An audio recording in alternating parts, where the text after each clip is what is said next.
Hi అండి. ఈరోజైతే నేను మటన్ కీమా కర్రీ అయితే చేశానండి. చాలా అంటే చాలా బావుంటుంది. అది గూడా నేను కుక్కర్‌లో చేశాను. కీమా అనేది హెల్త్‌కి కూడా చాలా మంచిది.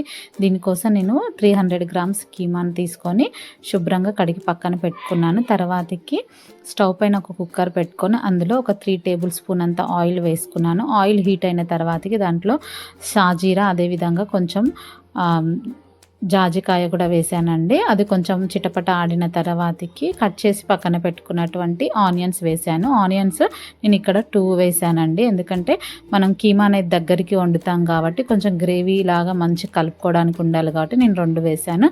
తర్వాతకి ఆనియన్స్ కొంచెం ఫ్రై అయిన తర్వాతకి హాఫ్ టేబుల్ స్పూన్ పసుపు, అదేవిధంగా అల్లం ఎల్లిగడ్డ పేస్ట్ కూడా వేసుకొని అది మంచి బ్రౌన్ కలర్‌లోకి వేగిన తర్వాతకి అప్పుడు కడిగి పక్కన పెట్టుకున్నటువంటి కీమాను అందులో వేశానండి. కీమా వేసినాక మనం అందులో ఎప్పుడైనా కూడా నీరు వస్తుంది కదా అండి, వాటర్, కీమా అయినా చికెన్ అయినా ఏదైనా ఆ వాటర్ అంతా కూడా ఎగిరిపోయేంత వరకు మనం మగ్గనియ్యాలండి. అప్పుడే మనకి ఏ నాన్ వెజ్ కర్రీస్ అయినా చాలా బాగుంటుంది.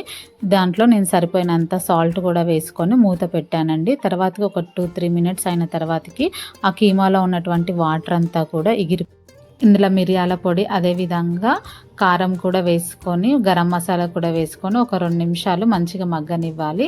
కీమా కొంచెం ఆయిల్‌లో మగ్గితేనే మనకి మంచిగా టేస్ట్‌గా ఉంటదండి. తర్వాతకి నేను దీంట్లో ఒక హాఫ్ గ్లాస్ అంతా వాటర్ పోసుకున్నాను. పోసుకొని ఇంకేముంది కుక్కర్ మూత పెట్టాను. ఒక 4, 5 విజిల్లకే మనకి ఎంతో రుచికరమైన కీమా అనేది రెడీ అయిపోతుందండి. కీమా కాబట్టి మనకి